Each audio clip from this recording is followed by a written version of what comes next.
Al-murid qad yulazimu samta liktifaihi bi'ilmillahi subhanah. Seorang murid, seorang yang hendak mendapatkan ma'rifat kepada Allah,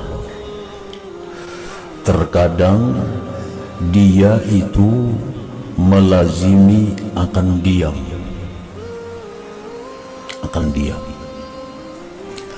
karena sudah merasa cukup dia dengan ilmu Allah subhanahu wa ta'ala. Itu terkadang seseorang itu, seorang murid tadi, dia berdiam apapun keadaan yang dihadapinya, apapun kesengsaraan yang dialaminya, diam karena dia sudah cukup dengan pengetahuan Allah. Kada perlu lagi minta kepada Allah karena Allah sudah tahu. Jadi kadang-kadang seorang murid itu dalam keadaan demikian, apapun yang menimpanya, dia hanya diam karena sudah merasa cukup, Allah sudah tahu dengannya. Nah, seperti yang dikatakan oleh Al-Habib Abdullah Al-Haddad, qad kafani ilmu rabbi min su'ali wa ikhtiyari. Qad kafani ilmu rabbi min su'ali wa ikhtiyari. Jadi cukup akan daku oleh ilmu Tuhanku daripada permintaanku dan usahaku. Ada perlu lagi minta, Tuhan tahu aja sudah aku perlukan ini apa. Kada perlu lagi berdoa karena Tuhan tahu aja apa yang aku butuhkan. Nah, seorang murid itu kadang-kadang dia ada mengalami keadaan demikian, sehingga apapun yang menimpa dia hanya berdiam, kada minta apa-apa kepada Allah karena dia yakin Allah tahu keadaannya. Pamata atlaqallahu lisanahu bid-du'a bi syai'in tajalla fi qalbihi فَلْيَعْلَمْ أَنَّ اللَّهَ تَعَالَى أَرَادَ أَنْ يُعْتِيَهُ مَا طَلَبَ مِنْهُ. Nah, di saat seorang murid tadi diam, kada berdoa kepada Allah, padahal macam-macam masalah yang dihadapinya, di saat dia diam itu, kenapa dalam hatinya ada muncul keinginan untuk berdoa? Dan lisannya pun terlintas doa, maka itu pertanda bahwa Allah akan memberi apa yang dia minta itu kepada Allah subhanahu wa ta'ala.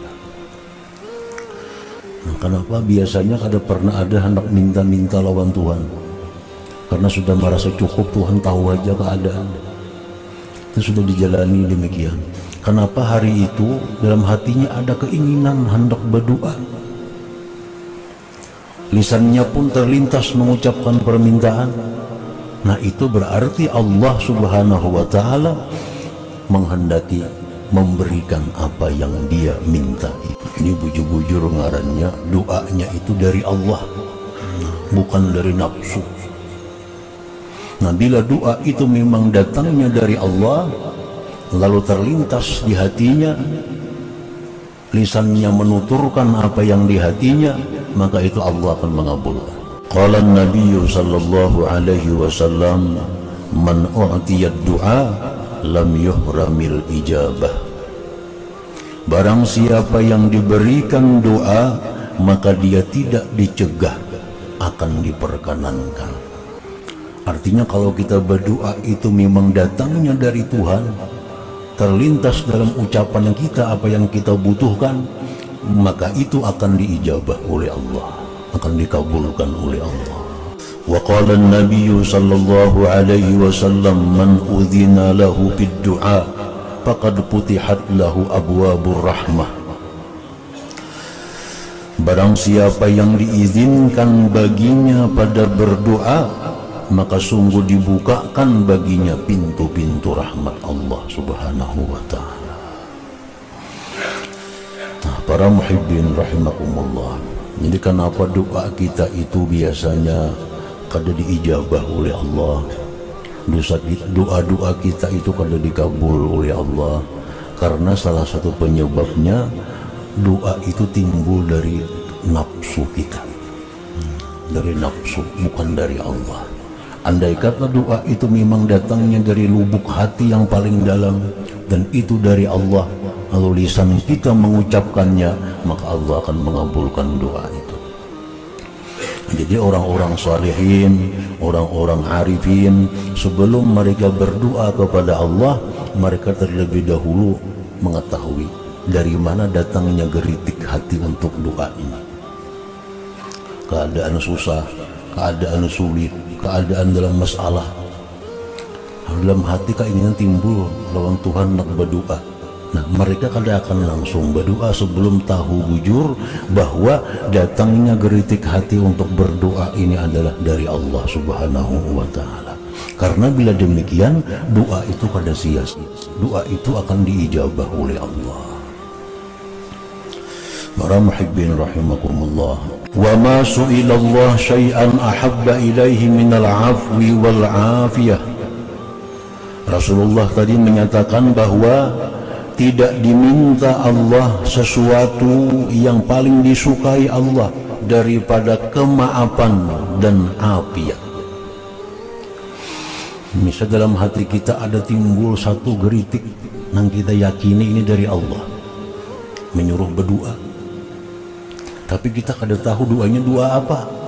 Nah, cuma di dalam hati ada timbul satu geritik hati yang kita yakini itu dari Allah. Kalau kita hendak berdoa, apa yang kita minta? Nah, Rasulullah menyatakan permintaan yang paling disukai Allah itu adalah al-afwa wal afiyah. Nah, kemaafan yang kita minta dan keafiatan. Para muhibbin rahimakumullah. Afiat itu apa artinya? Semoga sihat wal afiat, ya biasa kan kita.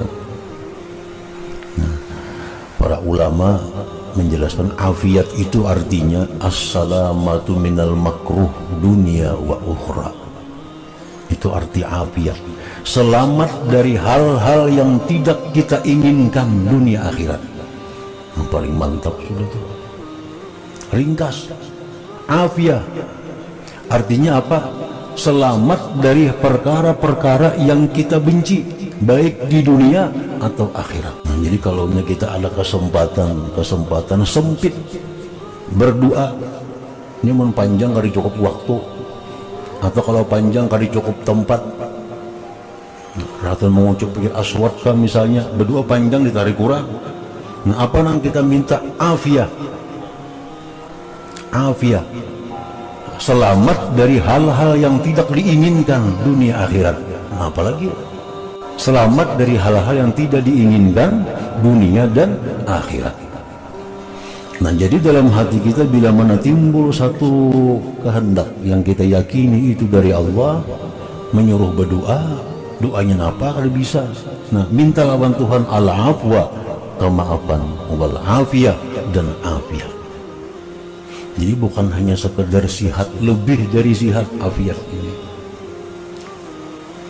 Kalau sihat itu biasanya jasmani, sihat. Tapi kalau afiat mencakup segala hal.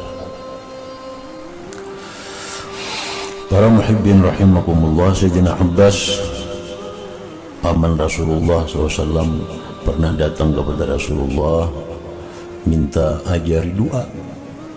Wahai Rasulullah, minta ajari doa apa yang bagus kepada Allah. Jar Nabi menjawab, ya Abbas, wahai Abbas, ya amma Rasulillah, wahai paman Rasulullah, salul afiyah di dunia wal akhirah. Minta afiat dunia akhirat. Nah, satu kalimat yang sangat komplit, afiat. Misal dalam sujud kita berdoa, nah itu kan sempit waktunya. Atau di waktu-waktu mustajab di hari Jumat, kadang-kadang sempit waktunya. Nah, apa yang paling tepat kita minta? Afiat. selamat dari hal-hal yang tidak diinginkan. Rasulullah SAW bersabda kepada seorang laki-laki, "Fa'iza u'tita al-'afiyah fid dunya wa u'titaha fil akhirah faqad aflahta." Ujar Nabi, wahai laki-laki, bila engkau diberi Allah afiat di dunia, afiat di akhirat, maka engkau orang yang beruntung sudah.